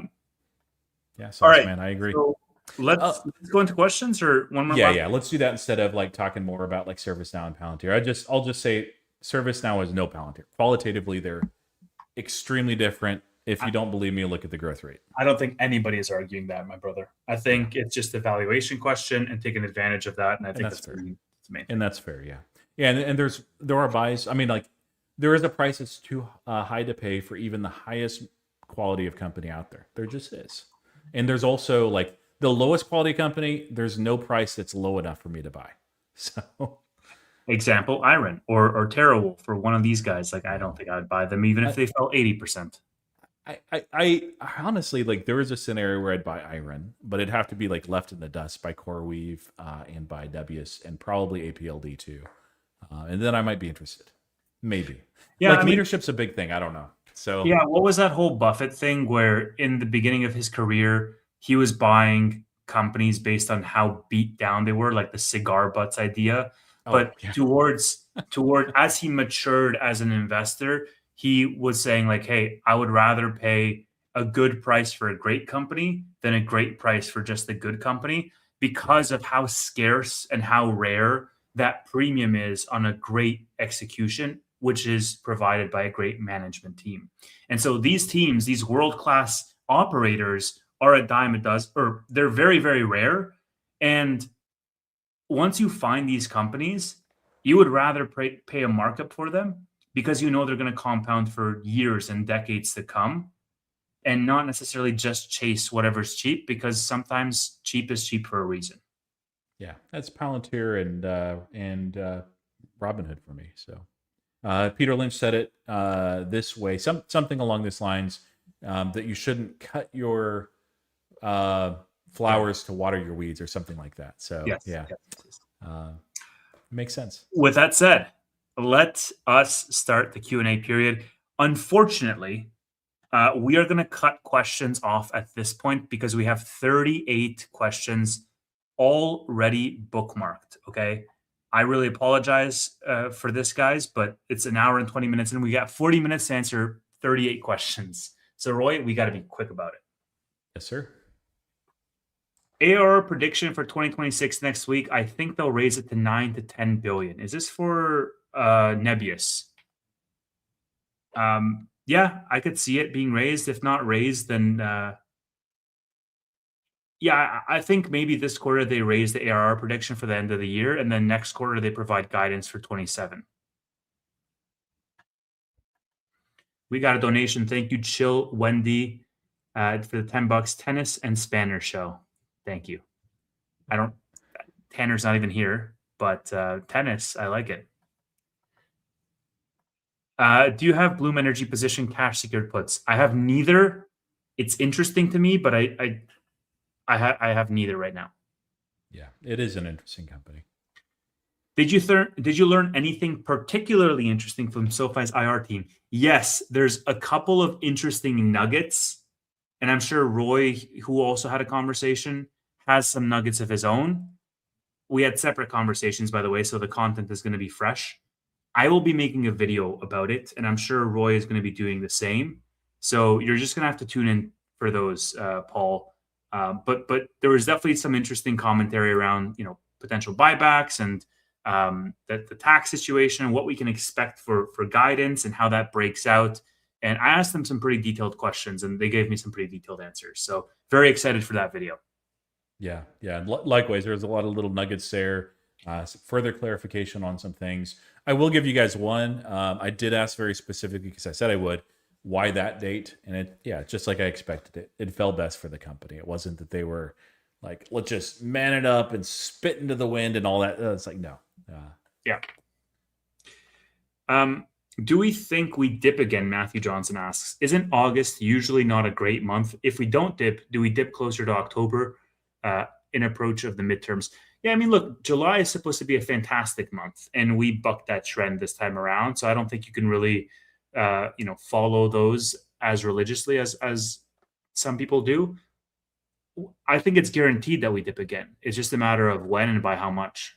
Like, the market is not just going to go on a straight line up, and the dips are getting kind of more volatile. And so just be prepared. Have ammo on the side. Unwind out of some levered positions if you're in them. Keep some dry powder. This is why I started this video off with like me thinking about concentrating into quality to be able to weather those storms. It's about how much you keep, not necessarily how much you earn when you're taking the screenshot. How much of that did you keep?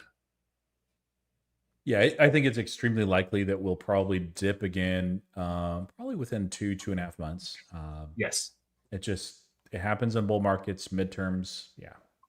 Yeah, and also like the Fed decision is going to come up again within that time period. So I think you're bound to get another dip in approach of that. People just take profits, right? Yeah. Thoughts on investing in Jersey Mike's? I've never tried Jersey Mike's, so I'm going to bow this one out. It's the quality. Like I have gotten an okay Jersey Mike's sub before, but most of the time, man, if you're looking at a chain sandwich shop, it is such good quality. Italian, I recommend. Get it Mike's Way. Get a pepper relish on it too. Man, I'm getting hungry just thinking about it. The Philly cheesesteak also very, very good. I'm a little bit sad that they're becoming public because I've seen this happen before. It's not always the case. Cava, I think, is a nice exception. Texas Roadhouse as well. But oftentimes the focus is just the bottom line for shareholders. And so then you lose some of the quality, and then that it starts eating into your moat of what you have. So I hope that doesn't happen with them. As far as investing in Jersey Mike's, I've had a couple of people ask me about that. If I get some time this weekend, maybe I'll make that a member video. But I've not done my homework on that at all, Kieran. So I can't answer effectively there. I love the restaurant, though. I really do. Jimmy John is better than Jersey. These are just freaking random false. words to me, guys. I live in a village. Please help me get out of here. Help me escape. Jimmy John's is very good. When I lived in Nebraska, like that was our go-to because we didn't have Jersey Mike's. But yeah, both are way better than Subway, better than a Potbelly, better than Firehouse. Firehouse isn't bad either, but yeah. Cool. Let's continue. What's your strongest conviction names for the long term, thinking 3 to 5 years out? Roy's going to say Palantir because it's top of mind for him right now. Palantir, Robinhood, CoreWeave. Yeah, Robinhood right there. It's reversed. There we go. I mean, Nebius would be up there too. I'll give you 4 names for over 3 to 5 years. Yeah. Yeah, I mean, I think Amazon, Meta, and Nebius are all great picks. Let's throw in SoFi just for Yeah, I was gonna say if we keep moving down, I was like SoFi and Figure and Venture Global and just name my book. Any idea what the headcount is for Toronto meetup? No, I think maybe around like 50 people. I don't think. I'm not sure. Yeah, Tevis lives in a cave called Canada. Yes, I did. I do. Are we still holding 33% of your BMR? If so, what would make you offload the position to repurpose the dough elsewhere, in for the long call or on that final 1/3? Yes, I do still hold BMR. Let me actually check for you guys what percent of the port it is for me. BMR is 3.5% of the port. So it's not nothing. It's 3.5% of the port because I'm down like over 50% on it. Yeah, it's like mine. I've trimmed and sold some, thankfully some in the 30s, and then the most of the rest of my portfolio is on this, while BMR does the opposite. So I think if and when BMR goes back to $30 and I can actually sell some at break even, I probably will like massively unwind that position and take a hit on the opportunity cost or whatever. And I'll probably hold a portion of it for longer. But yeah, I just think the sizing of the position was something I was like super uncomfortable with. And even what I have right now, I'm like semi uncomfortable with. It's definitely hurt me from a returns perspective, but I don't think I would be selling out entirely. I would just be reducing significantly. How about a completely new sector? Yeah, I mean, I don't know. Any sector? the hard thing is, I know it can be interesting and fascinating, but at least for me, it takes me a long time to do my homework if it's something I'm unfamiliar with. Like air test systems last summer, automated testing equipment was not something like I knew it existed, but I knew almost nothing. I didn't know much. I have heard of Teradyne. I'd never heard of Advantest, and it was just wafer level burn in and package. And I was like, okay, so it took me a long time. And there's some like if it was biotech, I don't know that I can ever spend enough time where I'd ever be comfortable buying a stock versus like an ETF. So sometimes it just makes more sense to invest in where I think usually it does. I bought shares for both Rocket Lab and CoreWeave because when we were dipping on Wednesday, I was like, I'd rather be in shares right now. I think this is a big enough discount for me. And Nice. I was like, let's not mess around with it. I already have cash secured puts in CoreWeave. So now I have $70 CSPs for October, $90 CSPs for October, and then I have the shares as well as $120 leaps that I bought for January of 2028. That's like fully transparently what my position on CoreWeave is.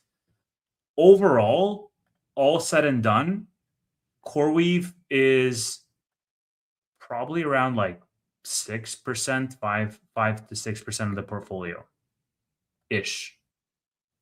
So yeah. When will SoFi get added to the S&P 500? Maybe September, maybe December. Yeah, I think it's likely. Yeah, I think 2026 is definitely a good possibility. Do you think the unwind of the Japan carry trade is a threat to high beta trades? I think very small. We saw, of course, the impact of this being sudden and unexpected in the yen carry trade day, August 2024, 2 years ago, exactly 2 years ago, not quite to the day, but Palantir also reported earnings that day. It was on a Monday. I think not much though, because A, it's a known event of what's happening, and B, United States to the rescue. So there's a reason why it's not out of the goodness of the heart of the United States, maybe a little bit, but Japan is the largest owner of treasury bills, and so they want to make sure that Japan is not dumping those on the market either. And so this is real. Reuters captured this on his. This is Scott Bessent's notepad to do buy Japanese yen 5 to 10 billion. So no, the United States is there to support that fiscal policy. I don't think it's going to collapse or anything like that. I mean, I could be wrong, but I don't think this is yen carry day 2.0. Please rank your Wall Street movies top 5. This is a tough question. I would say number 1 for me is Margin Call. I watched that, like, I've seen it a scary amount of times. Big Short has to be up there. Oh yeah. I think the Wall Street movies have to be up there. Maybe we'll just put the first one up there and not the Shia LaBeouf one. So that's 3. I think Boiler Room has to be up there. You like Dumb Money? I I would like Dumb Money. I I thought it was a good one. I'd say it's top 5 for me. You really? Yeah, I did. Yeah, I mean, I know Vlad personally, so I kind of hated part of it, but yeah. What else is like It was a entertaining. fancy?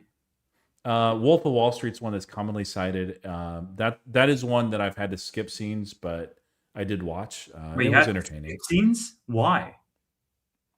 I'm married, dude. There's a pretty explicit scene in there that I'm just not comfortable watching with the whole family, you know. So Oh, obviously not with a family, but like, okay, I I prefer get to it. watch it on my own. I Yeah, get, I get it. Um, yeah, like I really love the subtlety of Margin Call. it's a good one. If you That's don't probably know my top one. what's going on, like the gravity of the situation, because they don't really flat out explain much to you, and it just Yeah, happens, and it's so quiet. It's such like a low budget film, but like the entire time there's tension, and it's very exciting. yeah. I think that's probably my top one. Is that yours? Margin Call is my top one, I would say. Yeah. It's so good. Yeah, I need to see it again. It's been a few years. Yep. All right. Yeah, the meeting Okay, with to the boss, do buy 5 to 10 billion in yen and watch movie Margin Call. preferably at the same time, honestly. Yeah. Um, what caused the pump across the market today? I can't imagine it was Trump. I think we answered this. Yeah.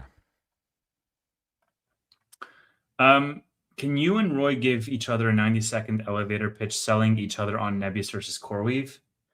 I mean, I think we've done like this is like 10 minutes of Yeah. each of our shows every single week. Yeah. Pretty much. Oh, Including going back to Data Center Monthly, which Tevis was our guest on. So. yeah. So definitely watch our other content. Yeah, but bottom line is we both agree like they're great companies positioned in a very great space, and they're both leaders. Nebius is probably the highest quality, but when people say bare metal is junk, they're wrong. They don't understand how hard it is and how good CoreWeave is. They criticize at the top, oh, it's mostly finance guys. That's what you need to be able to master the supply chain logistics, the debt, the bonds, all of that stuff. But they've also hired an incredible engineering team. So don't sleep on CoreWeave, but also don't sleep on Nebius. And I think you can invest in one, you can invest in both. I think you're going to be very happy. yes. Any thoughts on why crypto didn't run today with all the other risk-on assets getting pumped? I didn't Couple even thoughts. notice, to be honest. Exactly. Number one, AI is the new crypto. Number two, Jim Cramer says he was selling all of his Bitcoin. So that's a generational bottom that you guys have to mark on your calendar and start buying up Bitcoin. Um, but yeah, other than that, I have no comments. Oh, maybe it's because Clarity is not looking likely. I have to make a BMNR video that's like long overdue, but basically it's not looking likely that Clarity is going to be moving forward in August. So that could be one of the reasons why crypto is not getting the love. Yeah. Do you have a good system for paying capital gains tax each quarter, or do you just pay the penalty on tax day? I haven't had to pay a penalty yet, despite Wait, each really quarter? nice. In the United States, usually yes. If you have substantial capital gains tax, or I think it falls under the same umbrella as self-employment that you're supposed to pay on a quarterly basis here. Is it 941s? It's been a while since I've been had my own business, but yeah, usually you do quarterly filings, or you're going to pay an interest penalty on tax day because of what you should have been paying on a quarterly basis. For me, it's not been an issue, even though I did have the massive gains one year with Palantir, but I had a lot of offsets, and a lot of it was very deliberate, like buying the EV, and we had the EV tax credit and those sort of things. So we still had to pay some taxes, but I don't remember, like, if there was a penalty, it was pretty small. So and this year I do see a question on like what are my gains this year. It's a little bit above the S&P 500. Realized gains are not really that much. I did realize some on air, but I also harvested some tax losses on PayPal and on HIMS. Well, actually, HIMS was up. I'll have to double check that. But no, I think that if you're in a position where you're realizing quite a bit in capital gains, talk to an accountant. It's going to cost you a little money up front. Those guys are very good at what they do, especially if they specialize in that. And usually the amount that they will save you because of something you didn't know is going to be a lot better than whatever amount you pay them. You pay them $1,000, like you might save 10. Yeah. Can you explain the difference between Rocket Lab and SpaceX? Are they competitors, or do they do different things? Yes, they are competitors for many, like for launches, and they do different things in the sense that SpaceX does much more. Like they have the Starlink business, they have XAI, they have a whole bunch of other business units, but they are competitors in the launch business. Yeah, and SpaceX is just a massive conglomerate at this point.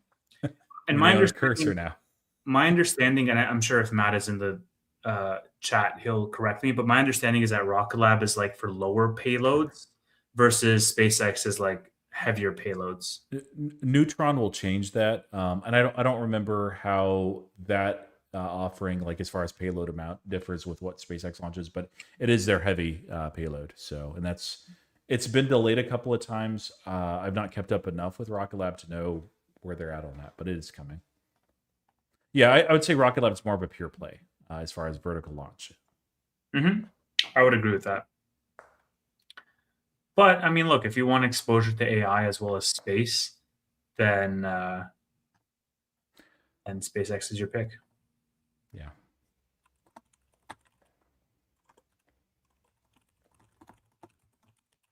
Okay, let's continue. Hold on. How often do you thank TJ for walking you through options? Also, you should repost those videos. Was very valuable to the noobs. I wasn't far into it then myself, but that took me over. Yeah, TJ has been like instrumental. I text with TJ all the time around options specifically. Like he is still the GOAT when it comes to selling options to generate premium. If you guys are not following TJ, then I highly recommend it. Very, very thankful that he pushed me in that direction for options when he did. He's a very, very real, authentic, down to earth guy too. And yeah, I was in options already before TJ, so I didn't learn from him, but he helped reinforce some concepts, and he does it a little different than I do. I do it for a cherry on top but yeah, that's what he does is sell options. That's how he makes a living. And it takes I don't know. Yeah. If you're interested in that, follow him. Yeah. Is Nokia going to rally soon? I mean, I hope. We'll I think so. see. You had a bunch of insiders buying it in teens. I mean, Nokia for me is like a 1% position. I think it's like super tiny.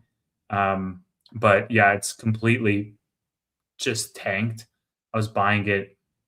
I think I like averaged down at 13 and it fell under $9. So I was like, oof, that's not good. Yeah. Yeah. Nokia for me is 0.5%.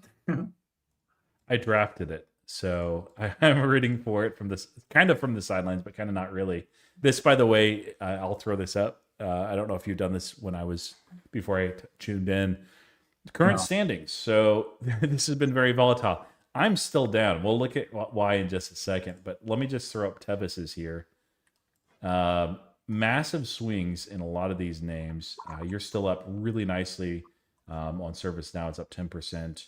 And you've had big winners really late in your draft and just one really big loser, which is T1. I guess Hood has been close. It's down about 10%. But yeah, look at that, man.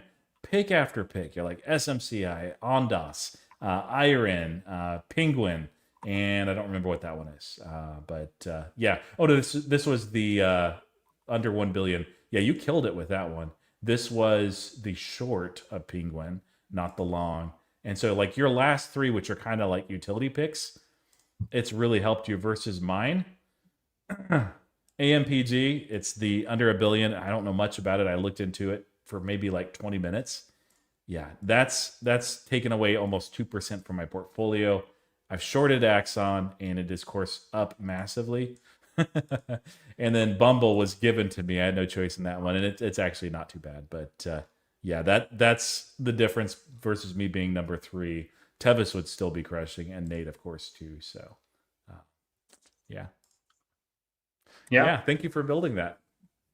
And this guy right here also is starting to post on X a little bit more. So if you're into CoreWeave, follow him.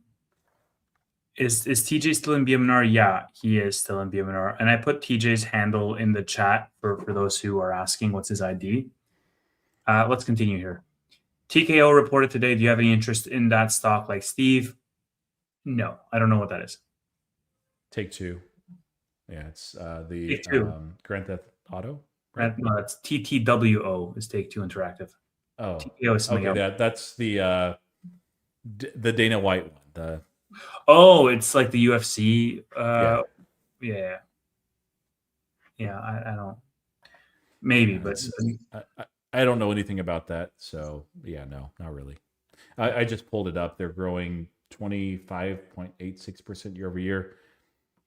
That's not bad. Looks like a massive beat on EPS, but yeah, I don't have really any interest there.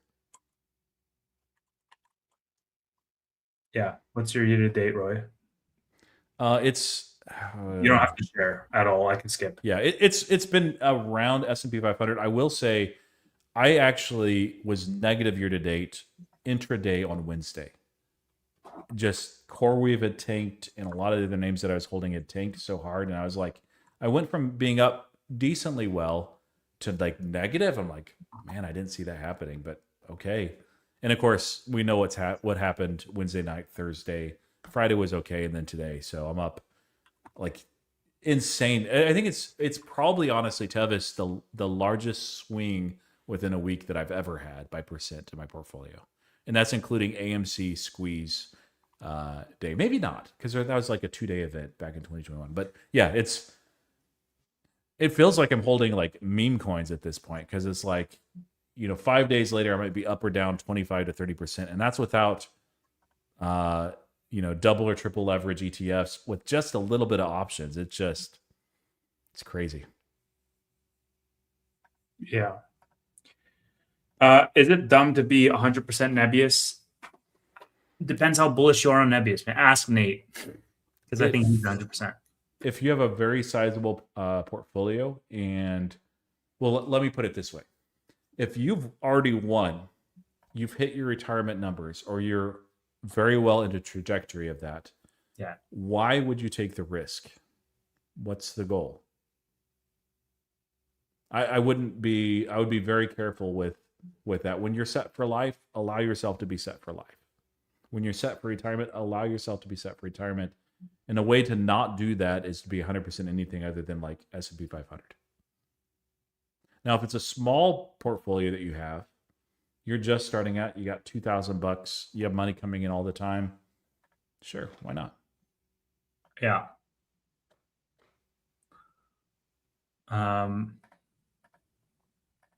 Which one of you will jump back into HIMS first? I think it's going to be Roy, honestly. No, Tevis. You don't think so? No, it's not going to be me. All right. I mean, like, it's not impossible.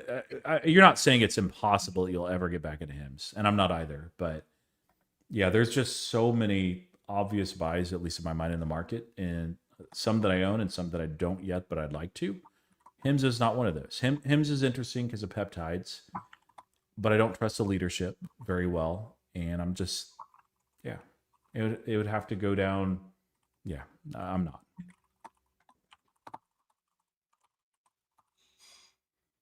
Yeah. Tavis, why are you not drinking Celsius? It's August, man. I'm not drinking energy drinks for August, and I It's 11 at night for you. had a trusty water in this stream, so that sucks. And I'm gonna do a little home workout right after this. But yeah, my August challenge is no alcohol, no energy drinks, and a small workout every day. So we'll see. Do you have a safe, broader market portfolio along with your high beta portfolio? No.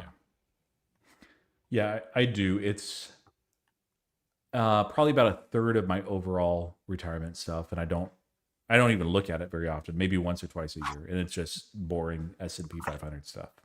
It's what'll enable me if I blow. Well, it enables me to be more aggressive because I know it's there.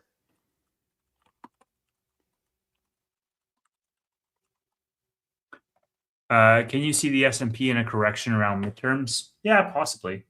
I mean, Yeah. there's going to be more uncertainty, more volatility. Depending on how midterms goes, I'm sure there's going to be trades around that as well. Probably not a correction, but a pullback. Yeah. Yeah, not a correction. I think correction is a big word. Yeah. What do you think about Chris Camillo? Is it gambling or strategic to go all in on Amazon weekly calls before earnings? The weekly calls part I think is more gambling than it's more strategic. Look, I know Chris goes heavy onto his conviction picks when he thinks he has an edge, generally like 30 to 40% of his portfolio, maybe higher. But on weekly options, it's very risky. So the risk to reward ratio is incredible there.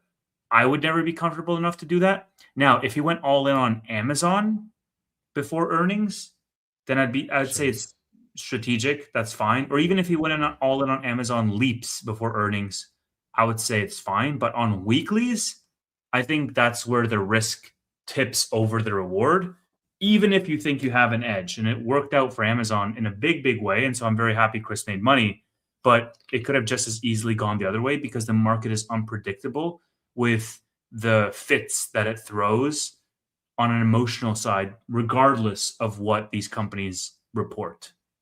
Yeah, I mean, you can take a different company, Micron, a couple of quarters ago, that just destroyed earnings, and it tanked, and it was trading at like, what was it, like a 6 times price to earnings, maybe less.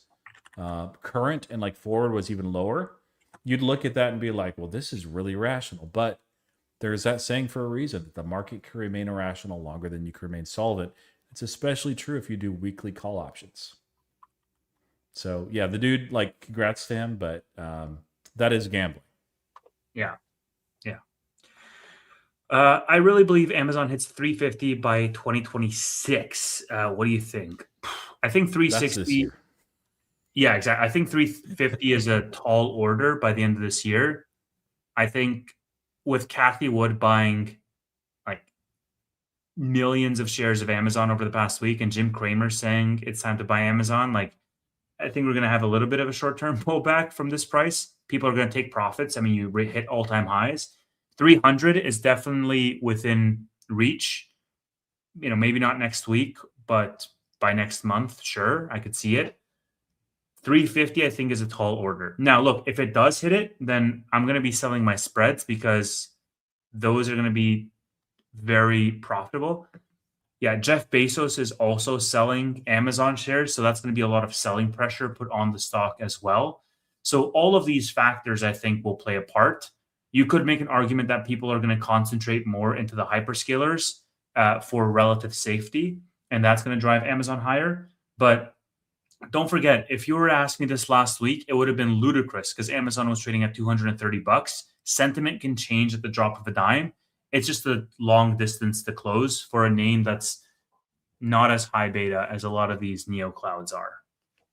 Yeah, I think they did probably the best job out of all the hyperscalers, and really 3 out of the 4 did very well on this of demonstrating the ROI on the capex spend and what the strategy is and how it's benefiting them internally and externally and longer term plans. Really impressive earnings call itself. Earnings were good too, but I would say probably it's not going to hit 350. Not this year. Like if you're saying 2027, yeah. 2027, absolutely. But 2026, I would love for it to happen. Don't get me wrong. I just think it's a little bit out of the range of probability. Yeah, you'd end up with Amazon above 50% year over year, like year to date. I don't think it's done that since 2021. So yeah, I'm going to take the under. Yeah. 2020, yeah.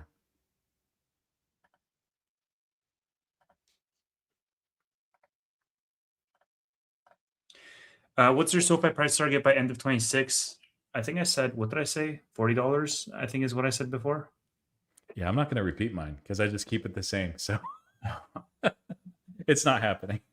I mean, yeah, like, I don't know. I mean, yours is not impossible. And I do think that the fintechs and the finance names will do great that last quarter, which we're not that far away from.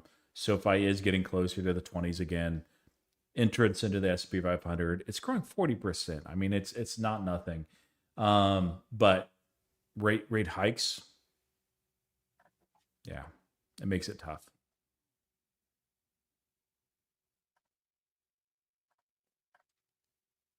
Yeah.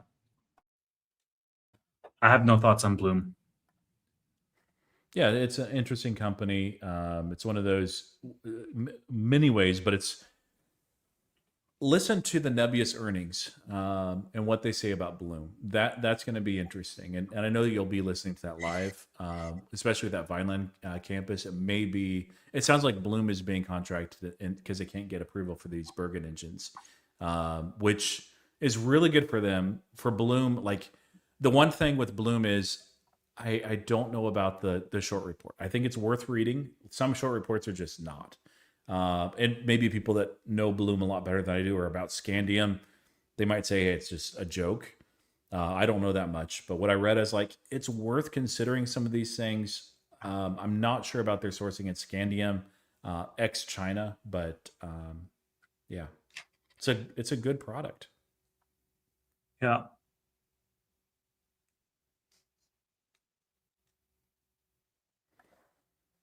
A few more questions. $40 for end of year for SoFi. I doubt that with all the potential rate cut. Yeah, look, man, like I want to bring up this. All the first half of the year I heard on YouTube was rate hikes were not going to happen. They still haven't happened, by the way.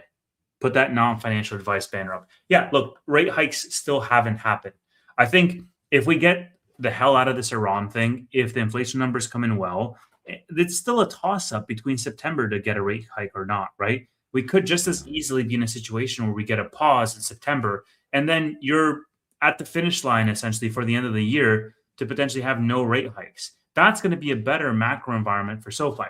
Number one. Number two, don't forget that there is S&P on the table at some point towards the end of the year. Number three, don't forget that their EPS is entirely backloaded. Just to hit their guidance, they need to hit 18 cents of EPS. So they're going to do a lot of ramp up in terms of their numbers over the next quarter or so. So that mixed up with everything else that's going on, it can cause a change of sentiment. Now, do I think $40 is a stretch? 100% it's a stretch. I'm not going out on a limb to say my base case is $40, but if it passes $25, I think you're going to be a straight shot for new all-time highs. That's just what I think from a technical setup perspective, plus from a catalyst perspective. There is still time on the clock, guys. There's 5 months left, and there's a lot of catalysts from here until there. So if the macro environment turns out to be better than expected, which it very easily could be, then I think this thing is going to go much higher. And there's recency bias. I've talked about this in the past. People look at what the stock price has done over this past several months, and they think that's what it's going to do for the next several months. That has been proven wrong time and again. That's why I'm buying opportunities like ServiceNow and CoreWeave and Rocket Lab, because if Rocket Lab has fallen from $150 to $61, chances are it's going to revert back to the mean, and I'm going to catch a nice, healthy little rally along with it. Same thing can happen for SoFi in very short order, and it's going to catch people off guard when it happens. And when it happens, remember this clip and remember these words, because $40 might, at some point by the end of September or the end of October, seem within reach, whereas today it seems completely fabricated. That's all I'll say. Yeah.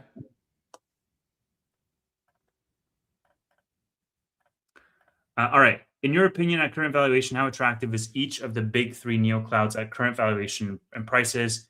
CoreWeave number 1, Nebius number 2, Iron number 3, in terms of how attractive they are relative to valuation. Correct. Would Tesla board ever reject the merger with SpaceX? If so, why would they reject it? Roy, I'll go to you for this. I mean, it just depends. I'm sure that most of the board members also own some SpaceX, but it may not be as much. And so they are going to look at it purely from the lens of Tesla. And so depending on how that merger works, if they feel like Tesla's getting the short end of the stick, they're going to not allow that to happen because it's not in their best interest nor the Tesla shareholders. I think realistically, though, I mean, that would be one of those talking points where they'll figure it out as they go along. So very unlikely that they reject it, but it can happen.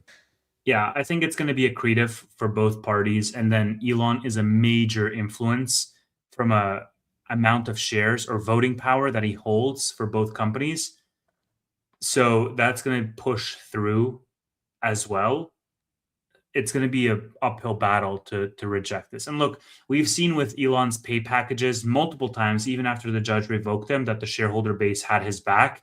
This is one of those things where if you're trading a company based on the story and the story hinges on a key man risk, in this case, Elon, then chances are, even without Elon's shares, the base is going to vote him in to merge with SpaceX if that's his recommendation, because he's the reason why these people are even in the stock in the first place. I have no horse in the race. I don't own neither Tesla nor SpaceX. I just think that knowing that shareholder base, it's more likely to happen than not.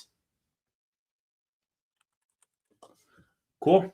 Yeah, cool. Sounds like it's not going to happen anytime soon, though, from the earnings. So we'll see.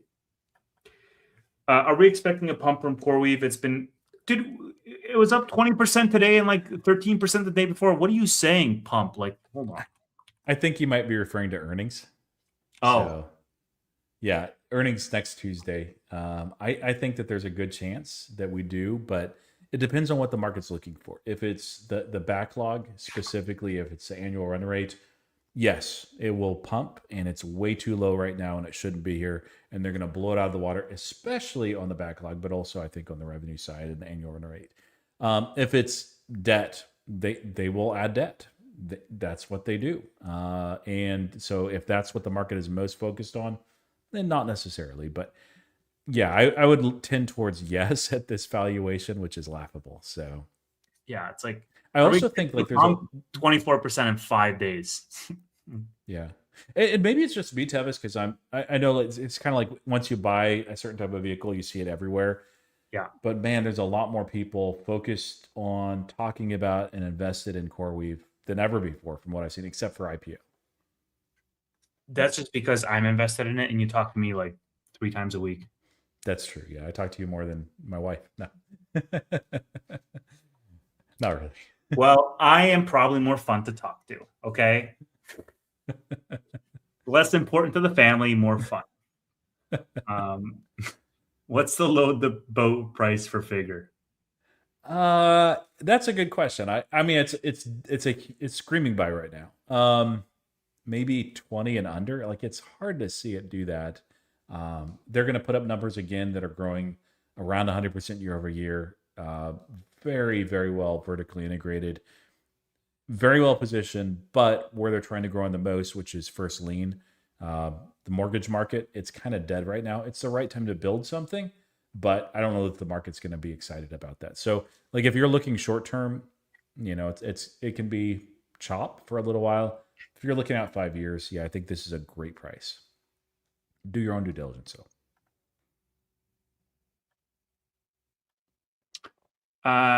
Thoughts on Netflix and Starbucks, even as a hedge? Yeah, not too interested. I mean, like, Netflix. I think Brian Nicole is quite the CEO, and I think the next time, if there's a next time before retirement, that he goes into a different company and is there as a turnaround story. I mean, he's done it twice, so what, or 3 times actually, and so a fourth time it wouldn't surprise me either. So, but yeah, I don't really like Starbucks, so it's one of those where it's hard to invest in a company that you don't really like. Netflix, I do, we're subscribers and everything, but I don't know about that model. It seems like it's moving from a growth company to a or a value company, and we'll see if they can break free from that somehow. But I think that the merger and acquisition that didn't go through was that, and so I don't know that I want to invest them as purely in a value play.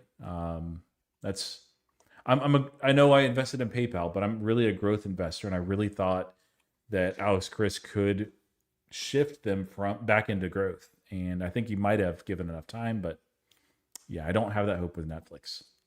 Yeah, he did. I don't think he did. I think that Chipotle, like, he was there for a long time. I think if you're giving him flack for the last year or two, I think you got to give him a lot of credit for him coming in. Like, they brought him in for a reason, to do the exact same thing. So It is getting late. You're absolutely correct. And we just so happen to be over the 2 hour mark, which means that everybody, we really appreciate your time on this Monday night. We got to think about the Bootleg Weekly name, apparently, Roy, because people wanted us to have some alliteration type of name, like Market Monday or Money Monday or something like this. Moonshot Monday, I think, was suggested. So we will think about it. But until that time, thank you all so much for watching. After 2 hours, we turn into a pumpkin. Yes, that's absolutely correct. And we'll catch you guys on Fiesta Friday, Friday at 6 p.m. Stay tuned to both of our channels for upcoming videos with our exclusive chats with SoFi IR and the insights that they had for us. I'm sure Roy's going to make a video on Palantir. I'm going to make a video on BMNR at some point. And yes, I will make a video on options for the members. Thank you all so much for those of you that are members. And have a good night. Talk soon. Bye-bye. later, guys.